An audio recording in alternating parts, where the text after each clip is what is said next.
Okay, so let's talk about this letter that came out by the Daily Kos. They sent out this email recently about Tulsi Gabbard, and it's kind of shocking. Here's what they say. Daily Kos has long adhered to the motto of electing more and better Democrats. We're usually focused on the more, but today this endorsement is all about the better. And boy, do we ever need that here. Okay. Throughout her 6 years in Congress, Representative Tulsi Gabbard has repeatedly shown how out of step she is with mainstream progressive values, despite the fact that she represents Hawaii's deep blue 2nd Congressional District.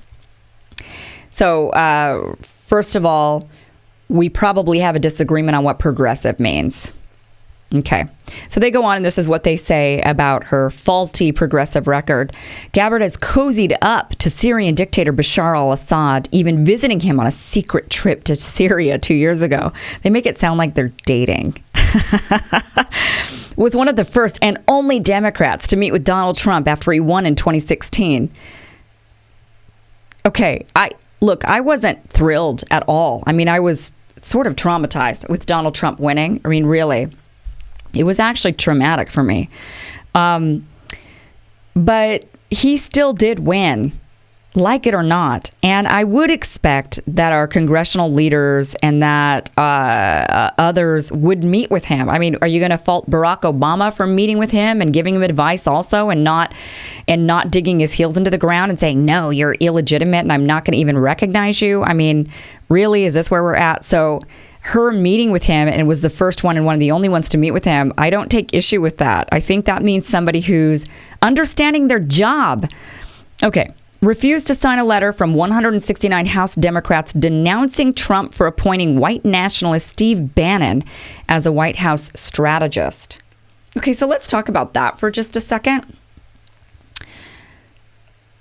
Look, I'm not Tulsi Gabbard, so I can't speak for her. But what I think happened there was that Steve Bannon, though he had a very alarming, eyebrow-raising history and thoughts and whatnot, one thing we do know about him was he was very anti-regime change, anti-war. At least if I can remember correctly, he was really a big supporter of the America First idea, and he didn't want all of our money going outward to endless war.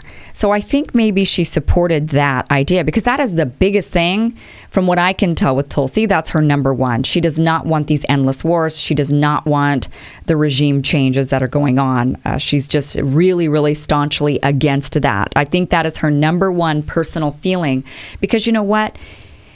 Regime change and war means life and death for people. It's not just about whether or not your feelings are hurt because somebody said a racist thing to you.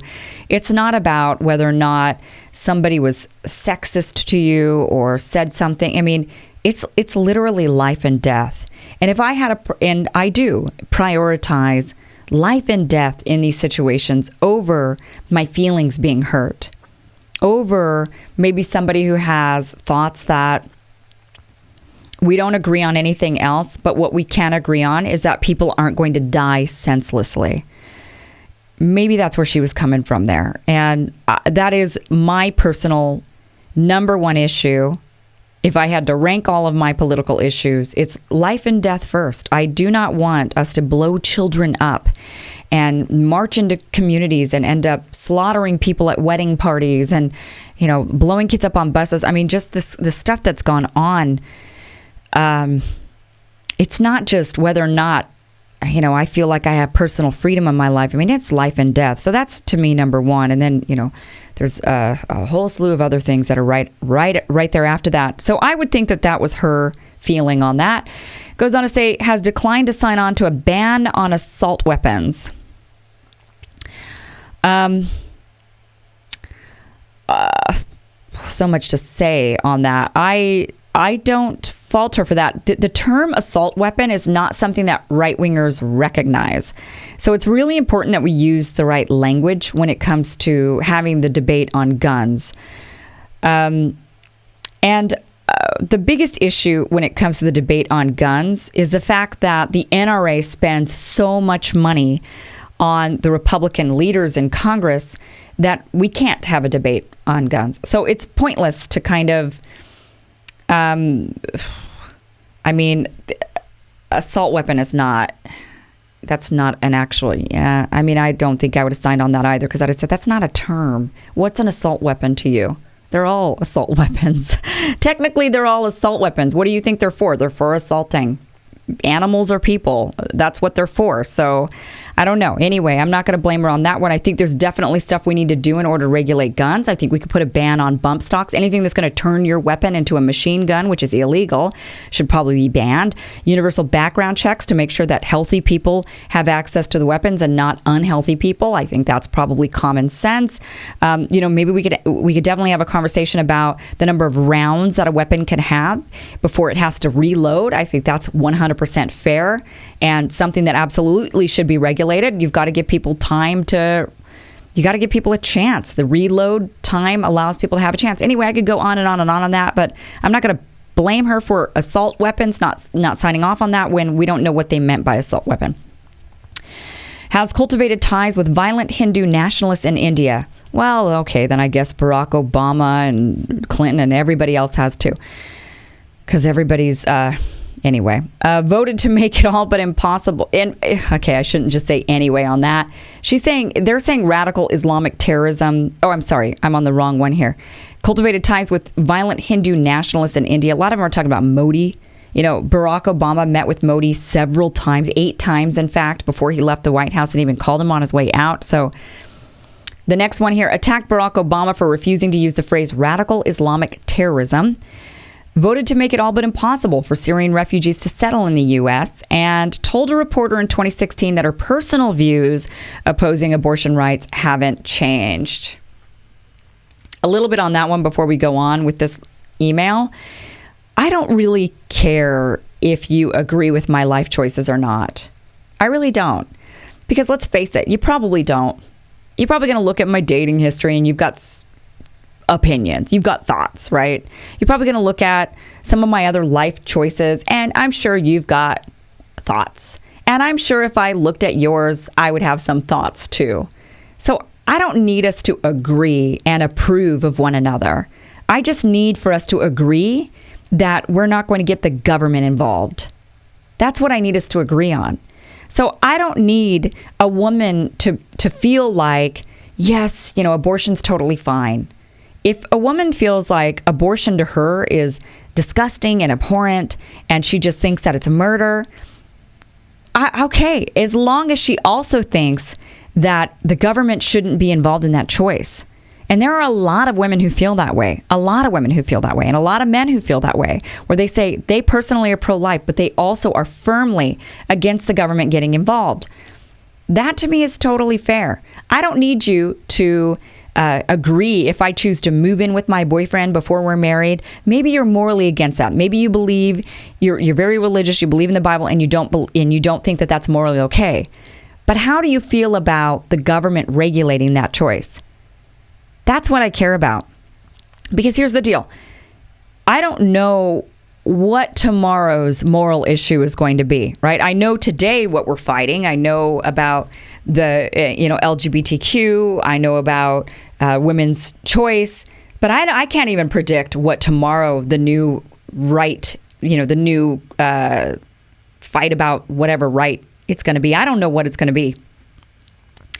So I don't need a person to agree on all the moral points. I just need them to agree that the government shouldn't be involved. That's it. So I'm not going to... Tulsi Gabbard, as far as I'm concerned, can totally think that abortion is wrong morally. I think she can think that it's wrong for me to move in with my boyfriend if I felt like it before I was married, or if I'm gay. I don't mind if she thinks it's all wrong, as long as she believes that the government should not get in my way. Because I'm sure there's a bunch of her life choices that I think are wrong too. So this goes on and says, and just the other day, Gabbard tried to both sides the federal government shutdown, literally telling CNN both sides have completely hardened their positions and are unwilling to come together to work out the differences, even though any honest person who's been watching the slow motion tragedy of the shutdown unfold knows that isn't true. Yeah, I mean, we have a hyper-partisan situation going on in Congress. They don't get anything done. I mean, Congress is the most ineffective branch of government by a long shot. Those guys don't ever get anything done. Have you noticed this? It always comes down to the judges. If you want anything done, a judge has to rule on it. When was the last thing Congress did anything? They don't do anything. Name every right you've gotten and tell me who actually gave it to you, because it was a judge. Even the ACA was a judge. So, the slow motion tragedy that I think unfolds in front of our eyes is the fact that Congress, the most bought branch of government, is also, interestingly, the most ineffective branch of government. Funny how that works. So they go on to say, whatever side Gabbard is on, it's not ours. Fortunately, we have a vastly superior alternative, which is why Daily Kos is pleased to endorse State Senator Kai Kahili. Kai Kahili.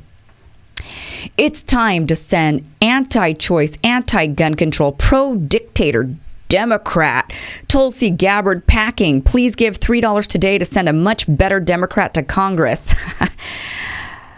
Kahili is a combat pilot with the Air National Guard who's flown missions in Iraq and Afghanistan and now flies commercial jets for Hawaii Airlines. He's also a solid progressive who supports Medicare for All, a Green New Deal, and the Equality Act, which would prohibit discrimination based on sexual orientation and gender identity. And Kahili would be just the second Native Hawaiian to win a seat in Congress after the late Senator Dan Akaka. Okay, if you tell me someone is a solid progressive, I want to know their stance on money in politics. That's the first question I've got. Because to me, that's the vetting. How do you feel about money in politics? Are you going to take big money or not? Who owns you? That's what I want to know. So maybe this person is a solid progressive. That's very possible. I'm not saying this person isn't. I have no idea, actually. This person might be totally and completely progressive.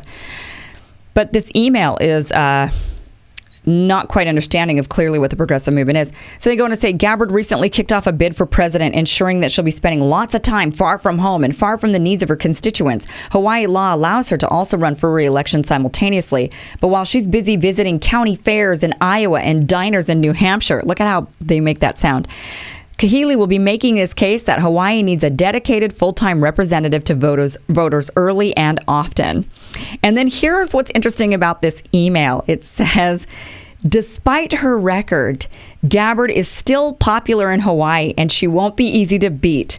So please give $3 to Kai Kahili and help elect a better Democrat to a dark blue district. So they start off by saying, wow, look at her. She's not even a progressive, even in this deep blue district of Hawaii. And look at her views. And she's in this deep blue district. And how dare she try to represent these people? Yet in the very end, they say, well, okay, she's still really popular. Yeah, Daily Kos. Maybe it's because you don't understand what being a progressive is all about. And maybe you just think that it's all about hyper-partisan politics and it's them versus us and they're evil. And if you have anything that has anything to do with like meeting Trump at the White House, oh my gosh, how dare you? How dare you meet with Trump when he's elected president? How dare you not want to sign off on, basically try to block him. And I mean, how dare you? This to me is abhorrent that they sent this email out. It's particularly abhorrent that they did it this early in advance. It's one thing to support a candidate. I get it totally. And get behind that candidate when we're in election season, but we're not. So, I mean, this is just clearly meant to smear Tulsi. I mean, what the? Anyway, that is absolutely crazy. And I will retweet that so you can see it for yourself if you want to take a look and read it. It's actually, I'll put my Twitter account in the description below, and then you can go on Twitter and you can see it. I'll just pin it to my profile so that you guys can take a look at that. But wow, right? Wow. All right, coming up next, Bernie Sanders is potentially going to be running for president. It looks like he's going to make an announcement. It's going to be interesting if he runs as a Democrat or an independent, but we're going to talk about his money and whether or not his money matters. That is coming up.